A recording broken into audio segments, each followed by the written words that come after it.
নমস্কার শ্রোতা বন্ধুরা, স্বাগত জানাই আপনাদের গল্পের আসরে। সত্যান্বেষী নিখিলেশ সিরিজের প্রথম গল্পে আমরা আপনাদের থেকে পেয়েছি অনেক ভালোবাসা, আর আমরা এতটা সাপোর্ট পাবো সেটা সত্যিই ভাবতে পারিনি। তাই আজ আমরা আপনাদের জন্য সত্যান্বেষী নিখিলেশ বক্সী সিরিজের আরও একটি দুর্ধর্ষ রহস্য রোমাঞ্চ গল্প নিয়ে হাজির হয়েছি। লেখক সুকান্ত দাসের কলমে সোনার কলম রহস্য। আশা করি গল্পটি আপনাদের খুবই ভালো লাগবে। তাহলে বেশি কথা না বলে শুরু করা যাক আমাদের আজকের নিবেদন।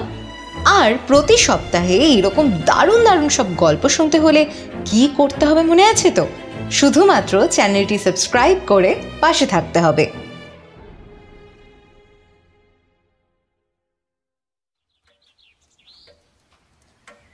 টেবিলের ওপর 3টে চায়ের কাপ সাজানো রয়েছে। চায়ের কাপগুলো শূন্য।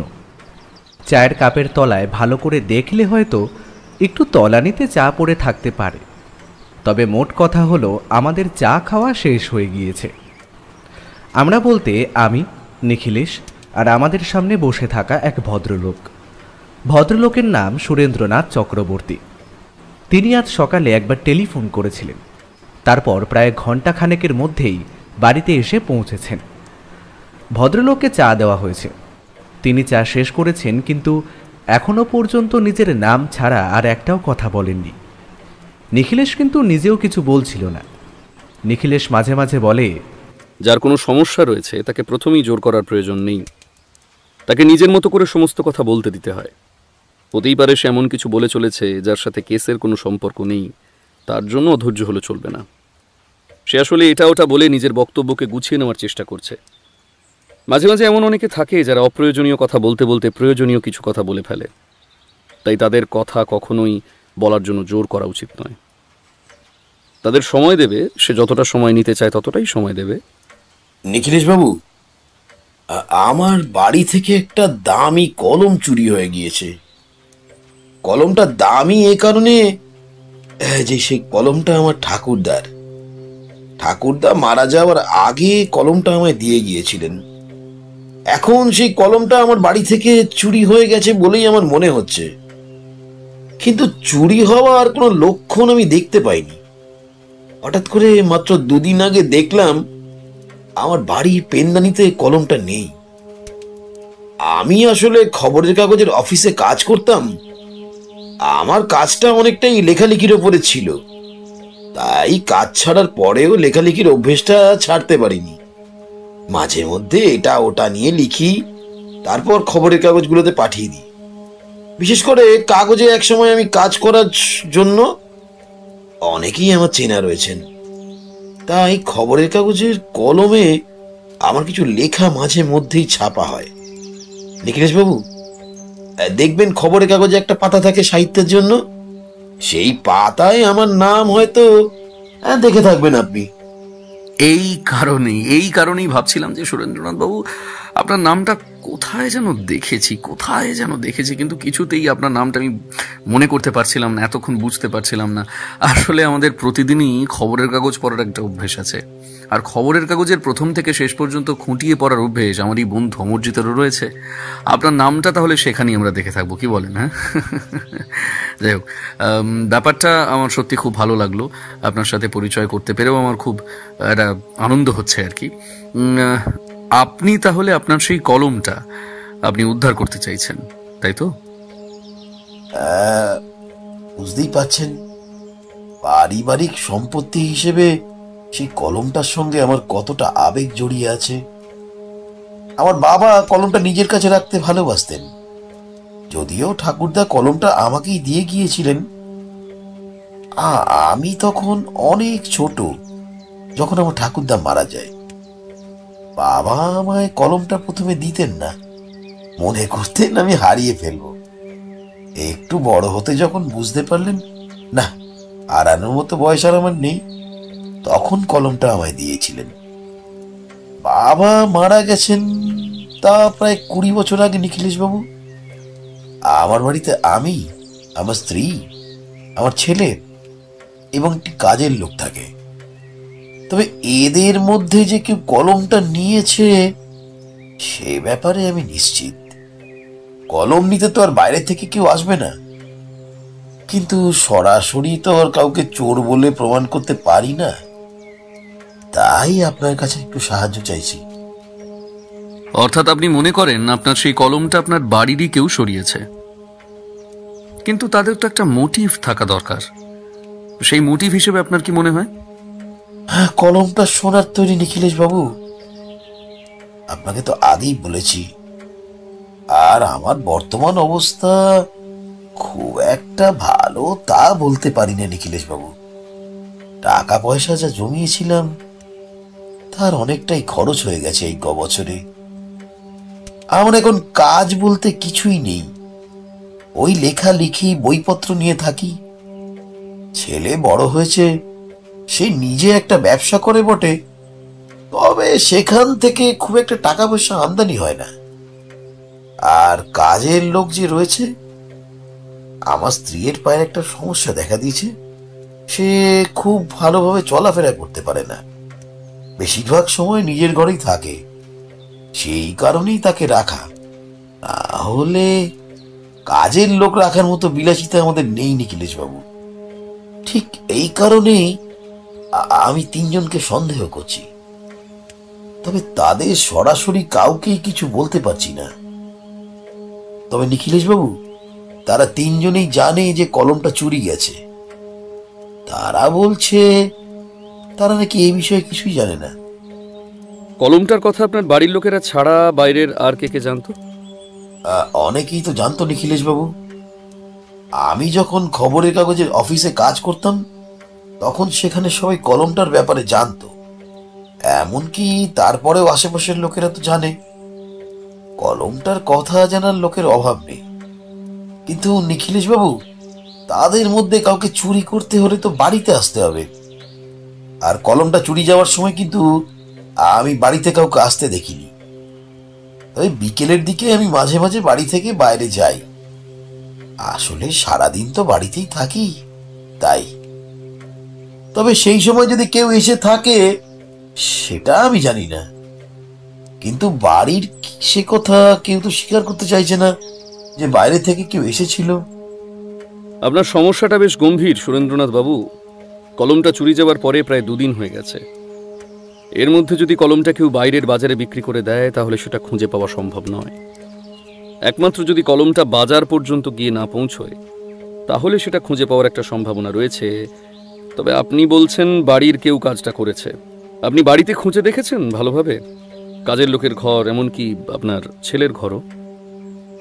আমি যদি সেটা করতাম তাহলে তো তারা বুঝতে পারতো আমি তাদেরকে সন্দেহ করছি নিখিলেশ বাবু। তাই আমি সেটা করিনি। আমি চাই আপনি আমার বাড়িতে একবার চলুন, আপনি সবাইকে জিজ্ঞাসাবাদ করুন, তারপর যদি কিছু জানা যায়। আপনি কোন খবরের কাগজের অফিসে কাজ করতেন সুরেন্দ্রনাথ বাবু? ভদ্রলোক খবরের কাগজের অফিসের কথা বললেন, এমনকি খবরের কাগজের নামও বললেন। আরও কয়েকটা ছোটোখাটো তথ্য ভদ্রলোক দিলেন, তবে সেগুলো তেমন কোনো কাজের নয়। নিখিলেশ এরপর ভদ্রলোকের নাম, ঠিকানা আর টেলিফোন নাম্বার লিখে নিয়ে ভদ্রলোককে বলল, একটা কাজ করুন সুরেন্দ্রনাথ বাবু, আপনি আজ বাড়ি ফিরে যান। আমার আজ একটু কাজ রয়েছে, আপনার বাড়িতে আর যাওয়া সম্ভব হচ্ছে না। আমি কাল সকালে আপনার বাড়িতে যাব। অবশ্যই আপনাকে টেলিফোন করেই যাব। তবে এর মধ্যে যেন কেউ জানতে না পারে আপনি আমার কাছে এসেছেন কিংবা আমি কাল আপনার বাড়িতে যাচ্ছি, তাহলে কিন্তু প্রতিপক্ষ সাবধান হয়ে যাবে। বেশ নিখিলেশ বাবু, আপনি যখন বলছেন সেটাই হবে। আমিও চাই না তাদের জানাতে। আপনি কাল সকালেই আসুন না, সমস্ত ব্যাপারটা দেখুন, তারপর না হয় কোনো একটা সিদ্ধান্ত নেবেন। আচ্ছা বেশ, নমস্কার। আমি উঠি আজকে নিখিলেশ বাবু। আর হ্যাঁ, চায়ের জন্য ধন্যবাদ। চাটা সত্যিই খুব ভালো হয়েছে। নিখিলেশ সামান্য হাসল। তারপর ভদ্রলোক বেরিয়ে যেতেই চেয়ারে হেলান দিয়ে দুটো হাত মাথার পেছনে দিয়ে না তাকিয়েই বলল, কিছু বুঝলে অর্জিত? এই প্রথমবার কাউকে দেখলাম যে নিজের জিনিস চুরি যাওয়াতে বাড়ির লোককে সন্দেহ করছে। কাজের লোকটাকে সন্দেহ করা স্বাভাবিক, কিন্তু বাড়ির লোককে সন্দেহ করছে, তার মানে ভদ্রলোকের সাথে বাড়ির লোকেদের সম্পর্ক খুব একটা ভালো নয়। আর তা না হলে তিনি সবাইকেই সন্দেহ চোখে সবসময় দেখেন। কিন্তু কলমটা তো সোনার।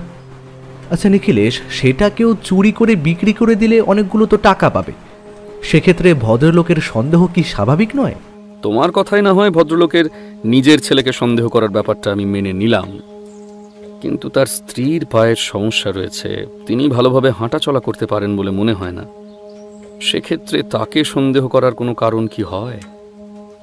ভদ্রলোক নিশ্চয়ই স্ত্রীর সাথে আলাদা ঘরে থাকেন, তার ঘর আলাদা, স্ত্রীর ঘর আলাদা।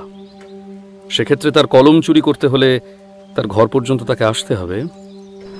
ভদ্রলোক যখন বাড়ির বাইরে যেতেন তখন দরজাটা বন্ধ করে যেতেন কি? তাহলে দরজা খুলে ঘরের ভেতরে ঢুকে কলম চুরি করাটা তো সহজ কাজ নয়। সেটা বোধহয় করতেন না। ভদ্রলোককে দেখে একটু সন্দেহপ্রবণ বলেই মনে হলো।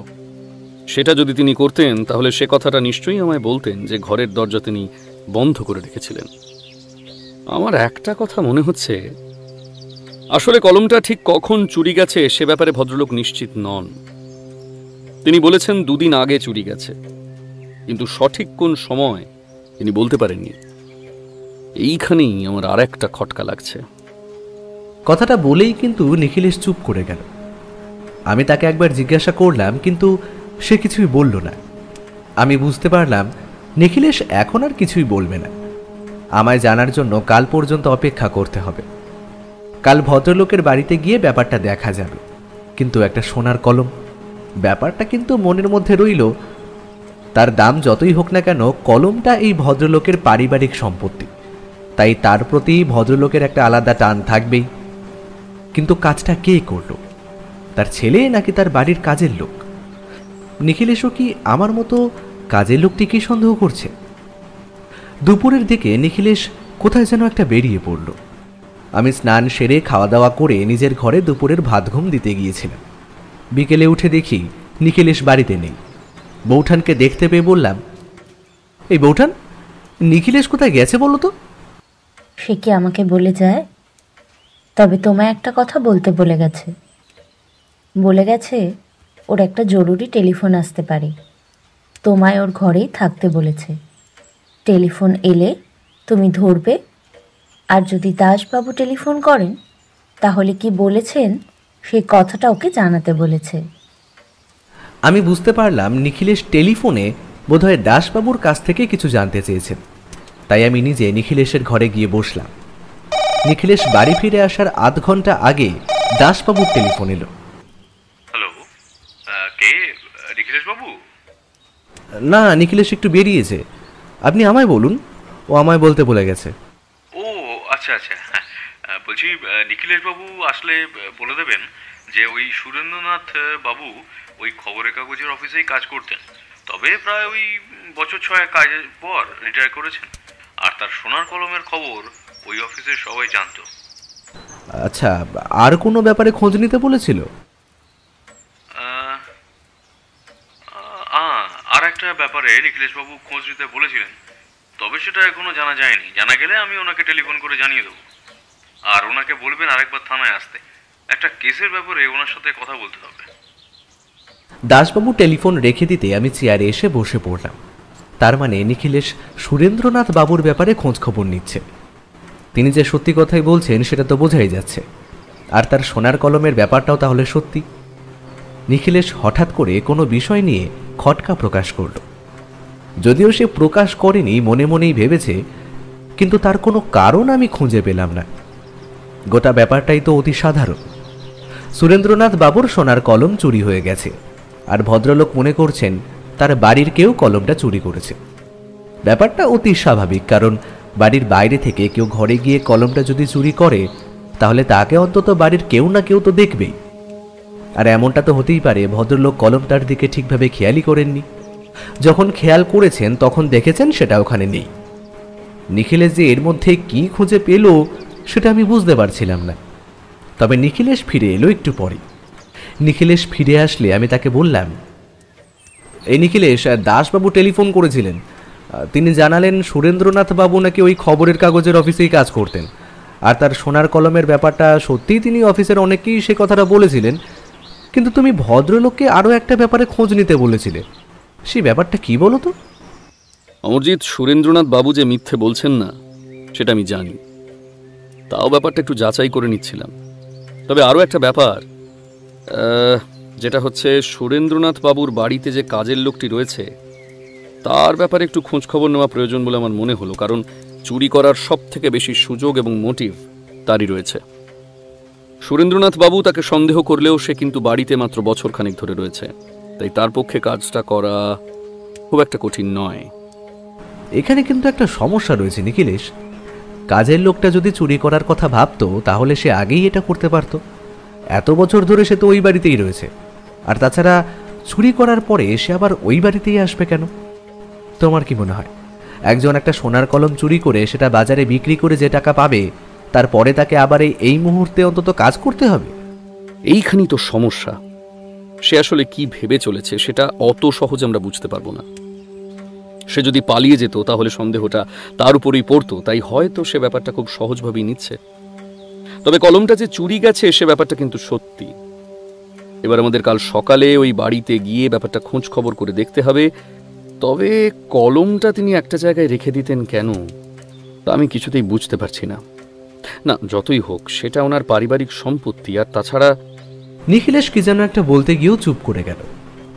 আমি একবার ভাবলাম তাকে জিজ্ঞাসা করি, কিন্তু নিখিলেশের মুখে একটা চিন্তার ভাঁজ ফুটে উঠেছিল। এই মুহূর্তে এসে বোধহয় সে আর কিছু বলবে না। একটু পরেই পুটিরাম এসে আমাদের চা দিয়ে গেল। চা খেতে খেতে নিখিলেশ হঠাৎ প্রসঙ্গ বদলে বলে বসল, সুরেন্দ্রনাথ বাবুর লেখাগুলো কিন্তু খুব একটা খারাপ নয় অমরজিৎ, আমি দেখেছি। তবে ভদ্রলোক নির্দিষ্ট সময়ের আগেই কিন্তু কাজ থেকে অবসর নিয়েছেন, তার পেছনে কোনো একটা কারণ থাকা দরকার, সেটাও কিন্তু আমাদের জানতে হবে। আরও অনেকগুলো ব্যাপারে খোঁজ নিতে হবে অমরজিৎ। আমি বুঝতে পারছিলাম কেসের ব্যাপারে নিখিলেশ যেভাবে ভেবে চলেছে আর ডালপালা বিস্তার করে চলেছে তা অনুধাবন করা অন্তত আমার কম্য নয়। তাই আমি কালকের জন্য অপেক্ষা করতে লাগলাম। কাল অন্তত সুরেন্দ্রনাথ বাবুর বাড়িতে গিয়ে কিছু একটা জানতে পারা যাবে।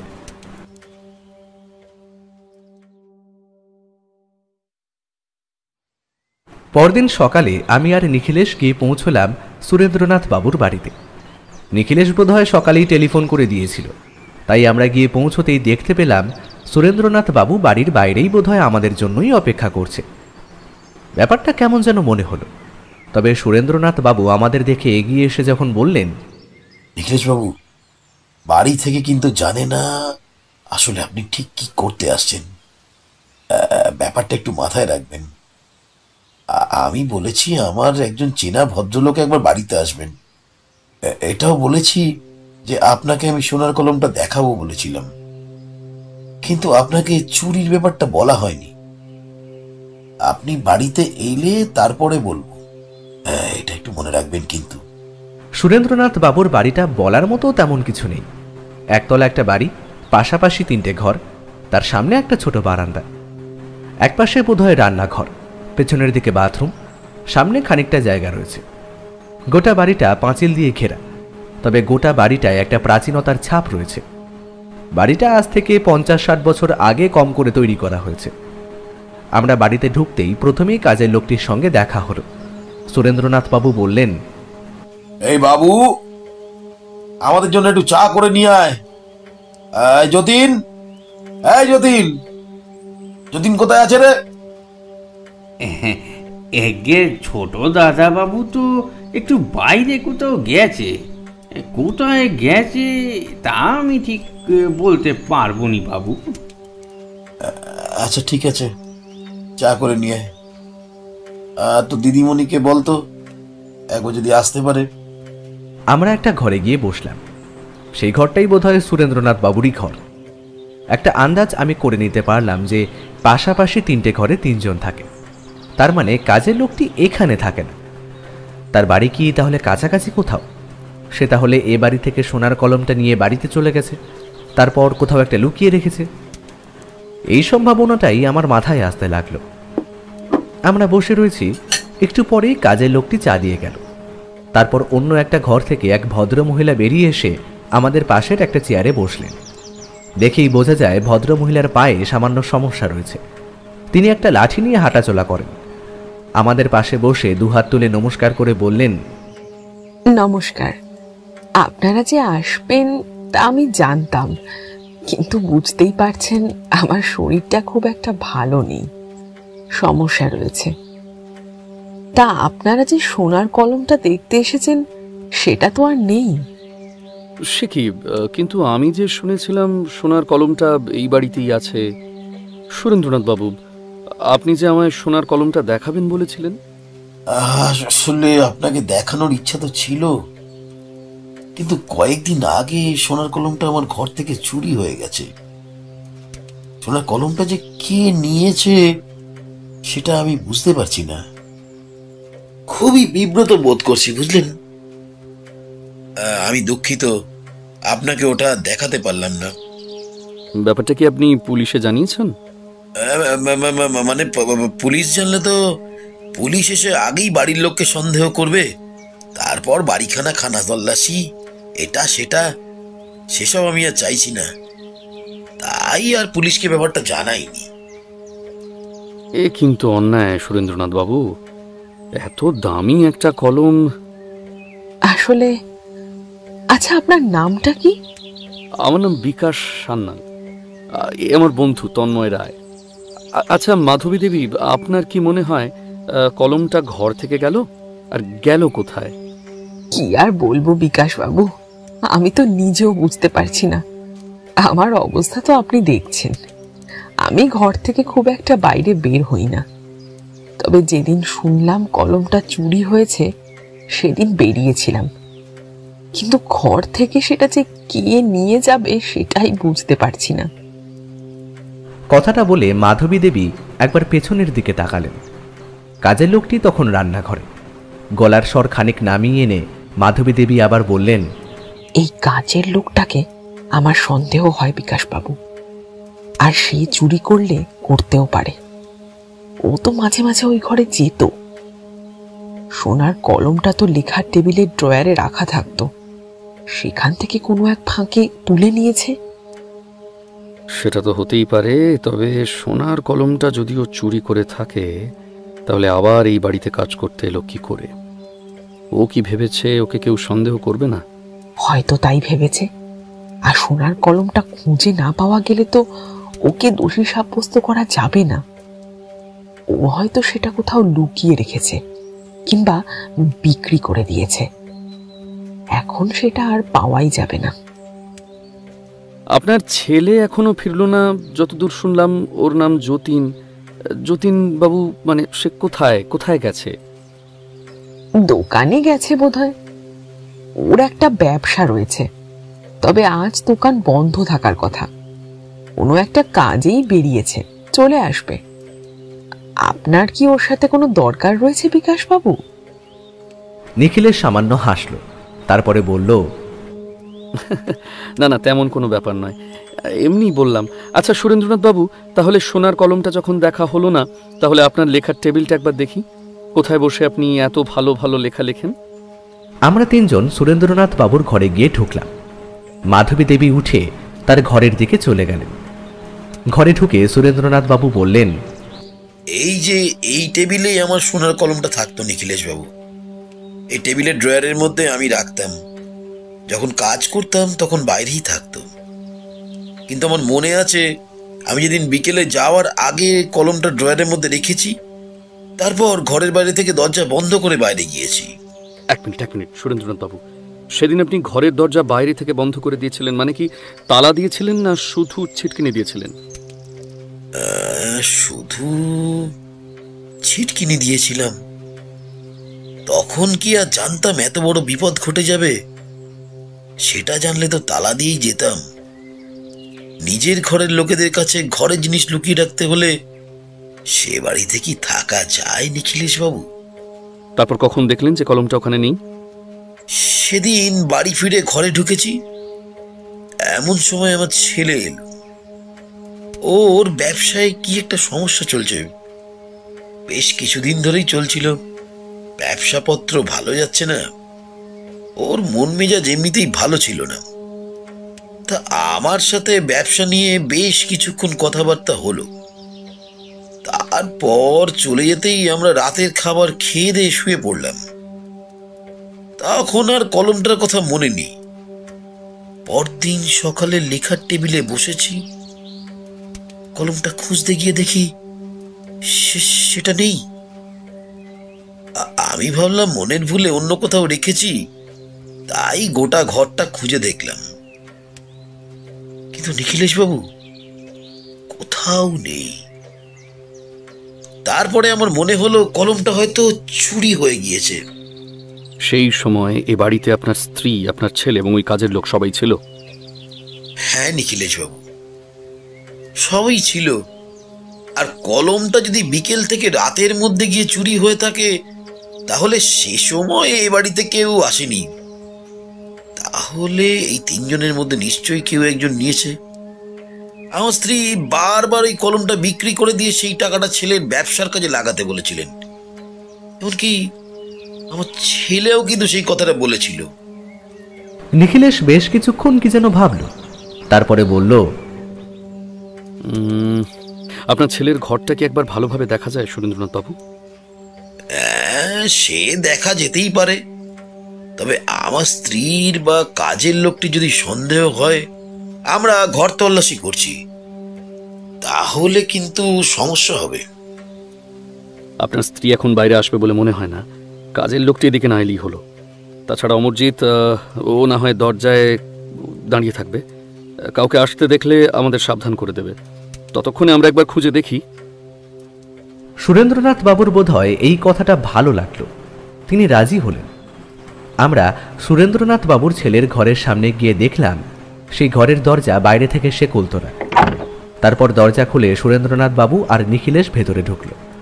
আমি দরজা দিয়ে ভেতরে ঢুকে দরজার কাছেই দাঁড়িয়ে রইলাম, কিন্তু বেশ কিছুক্ষণ খোঁজার পরেও কিছুই পাওয়া গেল না।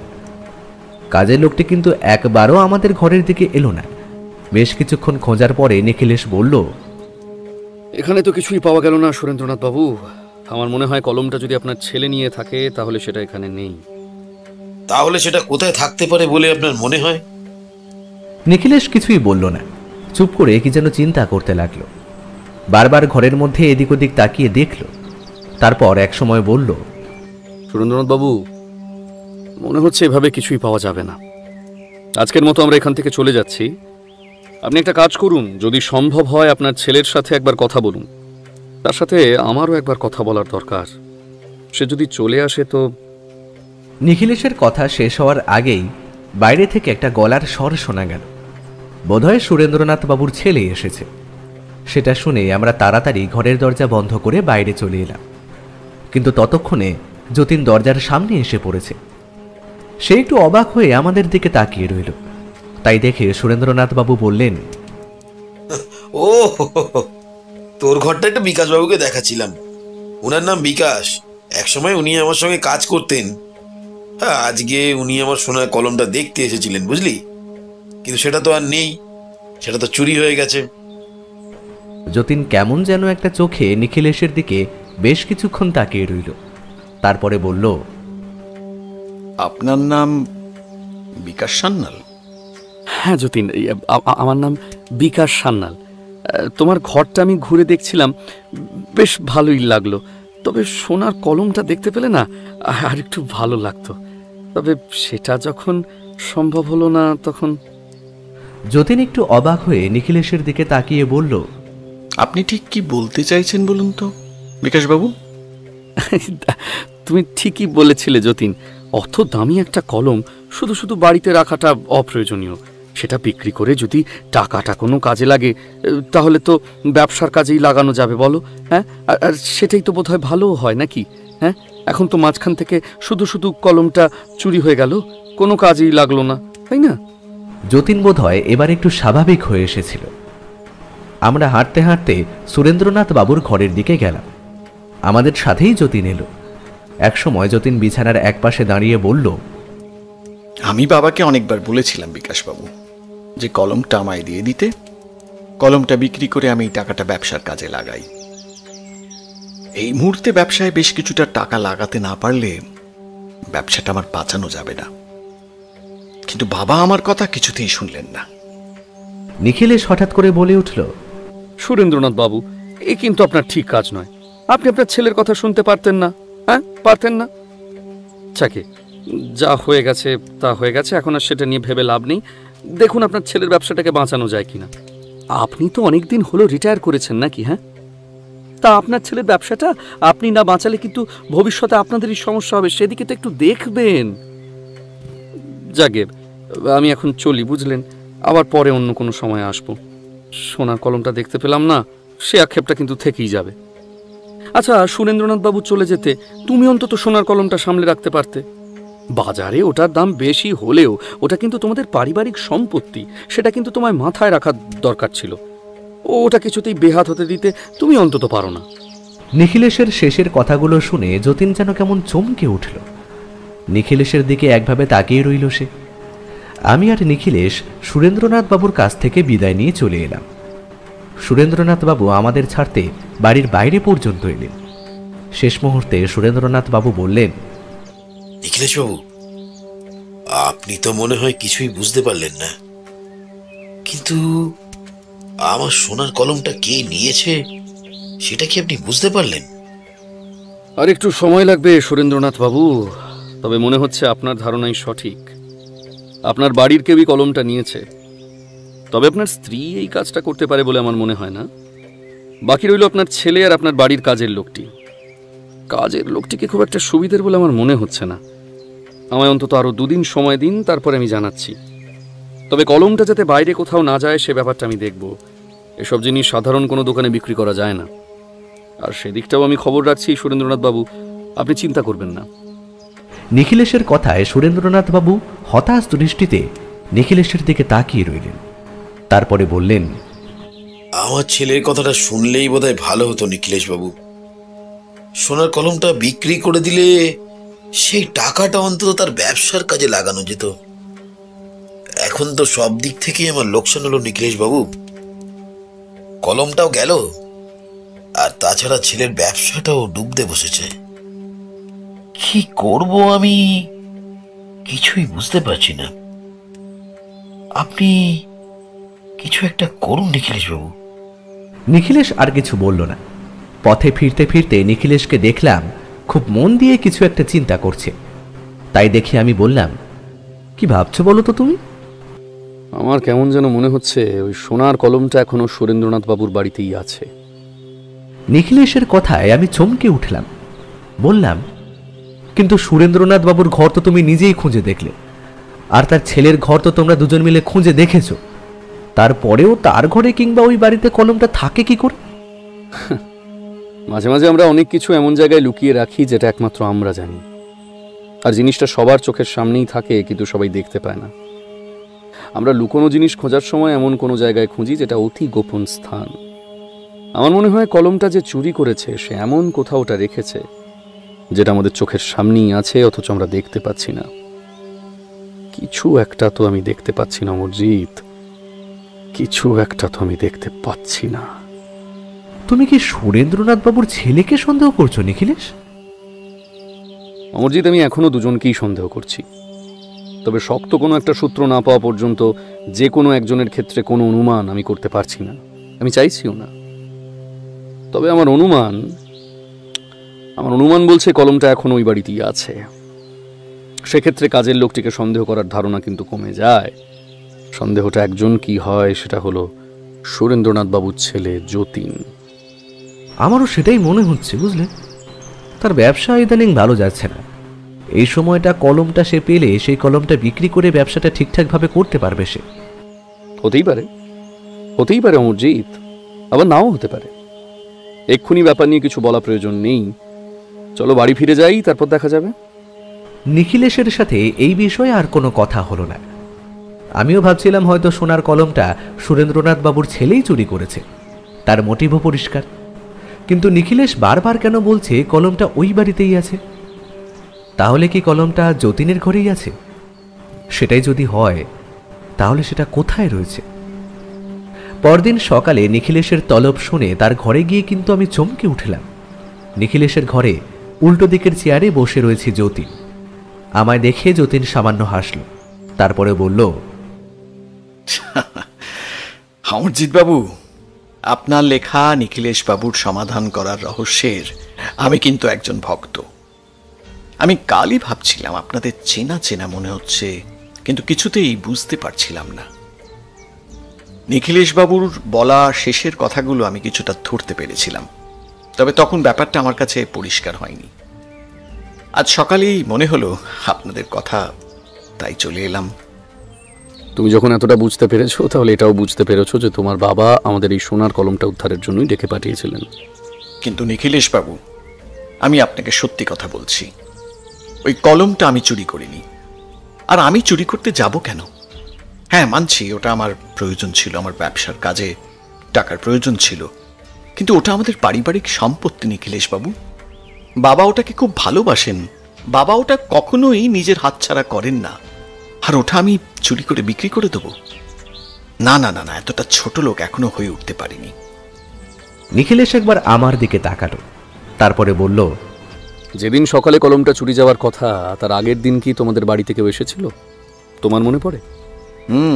কিন্তু সেদিন কেন, তার আগে কিংবা পরের দিনও আমাদের বাড়িতে কেউ আসেনি নিখিলেশ বাবু। আমার মনে হয় ওই কাজের লোকটি কলমটা চুরি করে থাকতে পারে, কারণ সে খুব বেশি দিনের পুরনো নয়, আর তার স্বভাব খুব একটা ভালো নয়। কিন্তু যতীন, আমি ওই কাজের লোকটার ব্যাপারে যতটা খবর নিয়েছি, তাতে চুরিটা সে করতে পারে না।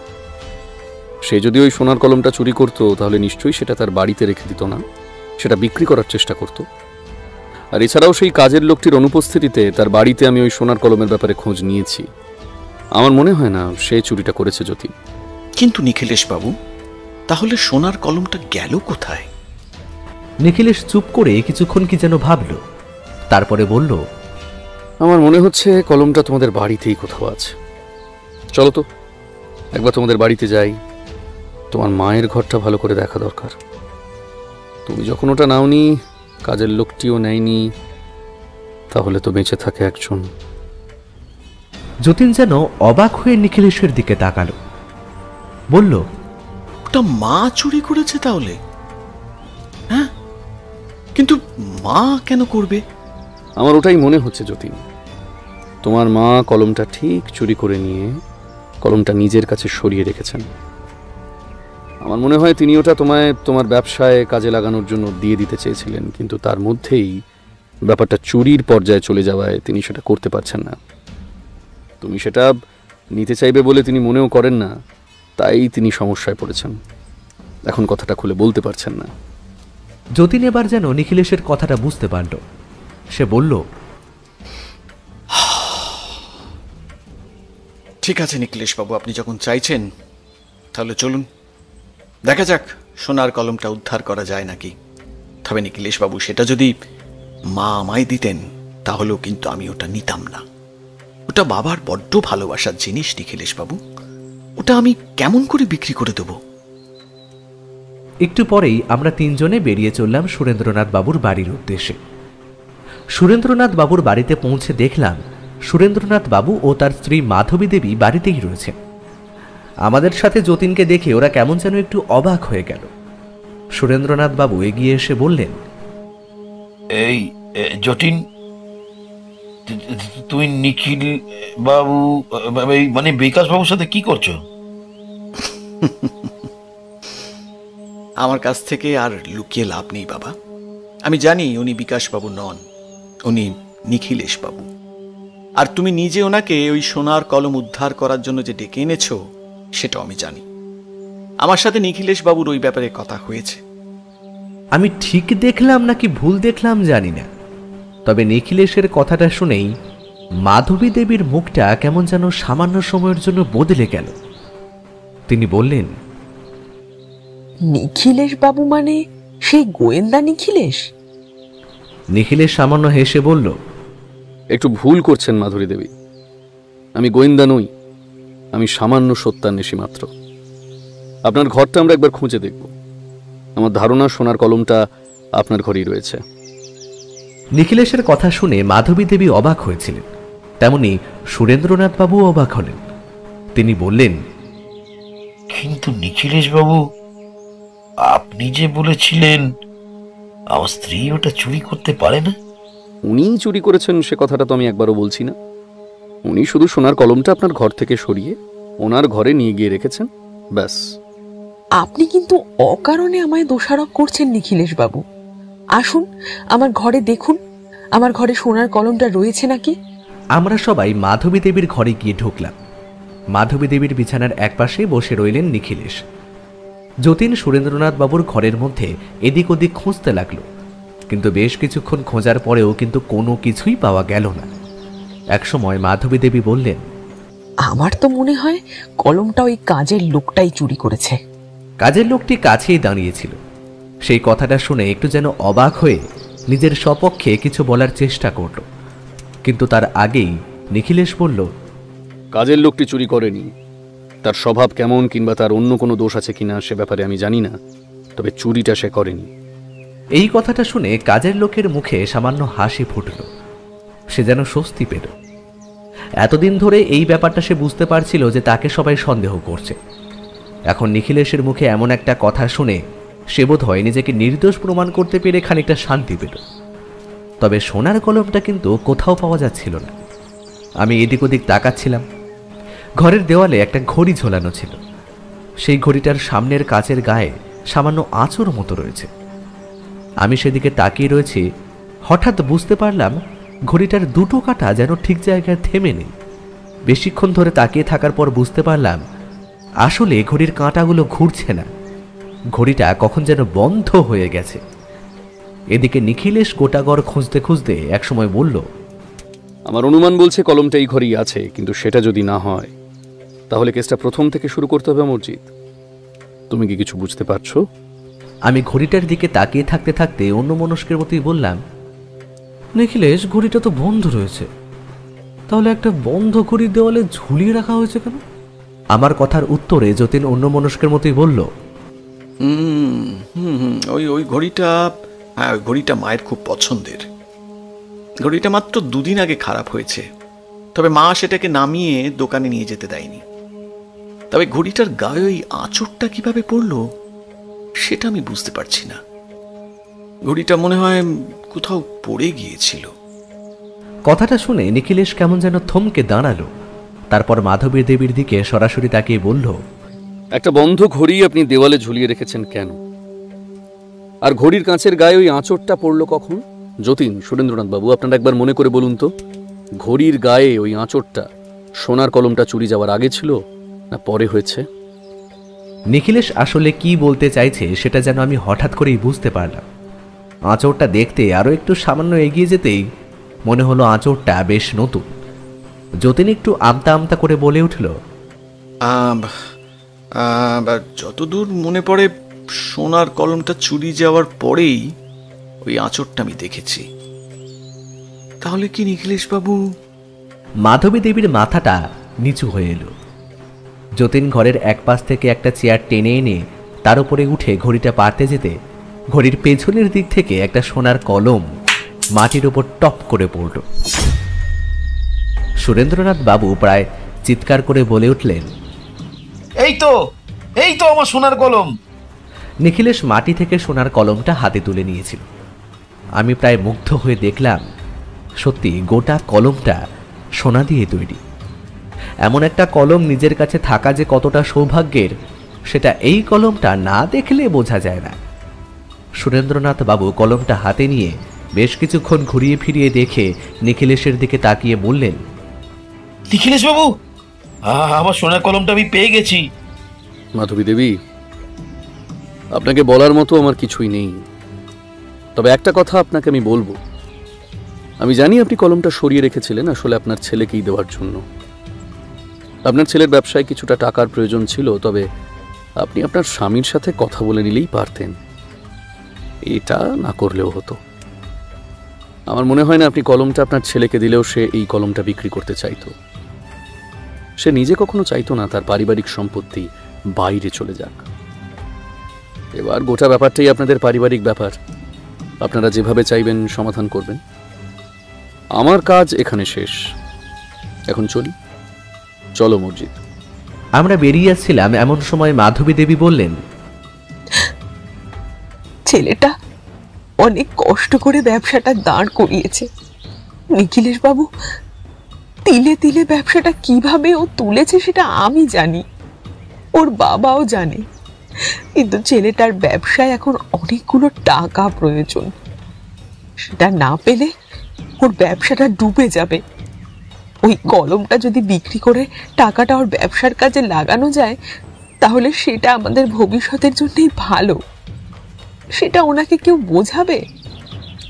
সুরেন্দ্রনাথ বাবু কলমটা হাতে নিয়ে চুপ করে দাঁড়িয়ে রইলেন। তারপর ধীর পায়ে এগিয়ে এসে কলমটা যতীনের হাতে দিয়ে বললেন, এই কলমটা আমার ঠাকুরদা দিয়েছিল যতীন। আমার বাবা এই কলমটা খুব ভালোবাসতেন, তিনি আমায় কলমটা দিয়ে গেছেন। এখন আমি এই কলমটা তোর হাতে তুলে দিলাম। তোর যদি মনে হয় এই কলমটা বিক্রি করে তুই তোর ব্যবসাটা আবার ঠিক করতে পারবি, তাহলে সেটাই কর। আমি তোকে আর কিছু বলবো না। যতীন কলমটা হাতে নিয়ে বোবার মতো কিছুক্ষণ দাঁড়িয়ে রইল। একবারে নিখিলেশের দিকে তাকালো, কিন্তু কিছুই বলল না। যতীন সুরেন্দ্রনাথ বাবুর সামনে গিয়ে বলল, বাবা, এটা বাকি সবার কাছে একটা সোনার কলম হতে পারে, কিন্তু তোমার কাছে যে এটা কি সেটা তো আমি ভালোভাবে জানি। এটা ঠাকুরদার শেষ স্মৃতি, আর এটা তোমার ঠাকুরদা তোমায় দিয়েছিল। এই কলমটা আমি তোমায় কখনোই বিক্রি করতে বলবো না। হ্যাঁ, আমার টাকার প্রয়োজন, তাই হয়তো তোমায় ও কথা বলে ফেলেছি। তার জন্য আমায় ক্ষমা করো বাবা। সুরেন্দ্রনাথ বাবু ফ্যাল ফ্যাল করে কিছুক্ষণ যতীনের দিকে তাকিয়ে রইলেন। তারপর হঠাৎ করে যতীনকে জড়িয়ে ধরলেন। সুরেন্দ্রনাথ বাবুর চোখে জল দেখা দিল। আমি স্পষ্ট দেখতে পেলাম মাধবী দেবী বিছানায় বসে রয়েছেন, কিন্তু তার চোখেও জল। আমি আর নিখিলেশ আর অপেক্ষা করলাম না, সেখান থেকে বেরিয়ে এলাম। পথে নেমে নিখিলেশকে বললাম, আচ্ছা নিখিলেশ, ঠিক কখন তোমার মনে হলো বলো তো কলমটা মাধবী দেবী ওই ঘর থেকে সরিয়েছেন? প্রথম থেকেই আমি তিনজনকে সন্দেহ করেছিলাম, তবে মাধবী দেবীর পায়ের সমস্যার জন্য আমি মনে করেছিলাম তিনি কাজটা করতে পারেন না। তবে কাজের লোকটা যে কাজ করেনি সেটা আমি কালই জানতে পেরেছিলাম। আর যতীন যখন নিজের মুখে সবটা বলল, তখন তাকে আর সন্দেহ করা যায় না। নিজের পরিবারের সম্পত্তি নিয়ে কেউ এতটা মিথ্যে কথা বলতে পারবে না। আর সে নিজে আমার কাছে এসেছে, তাই বাকি রইল একজনই। তবে তুমি যদি ঘড়িটার কথা না বলতে, তাহলে হয়তো খুঁজে পেতাম না। এই জন্যই বলি, তুমি নিজেও একজন সত্যান্বেষী হয়ে উঠছো আস্তে আস্তে অমরজিৎ। নিখিলেশ যখন তখন কোনো একটা কারণে আমায় নিয়ে ঠাট্টা তামাশা করে। আমি জানি নিখিলেশ এটা মজা করেই বলছে। সে সম্পর্কে তার সুনির্দিষ্ট কোনো আবেগ কিংবা চিন্তাভাবনা নেই। তবে নিখিলেশের মুখে যখন আমার প্রশংসা শুনি, তখন সত্যিই ভালো লাগে। মনে হয় সত্যিই হয়তো আমি চেষ্টা করলে একদিন নিখিলেশের মতো সত্যান্বেষী হয়ে উঠতে পারবো। তবে নিখিলেশের জায়গাতেই থাকবে। আমি তার একজন সুযোগ্য সহকারী আর তার বন্ধু হয়েই থাকবো না হয়।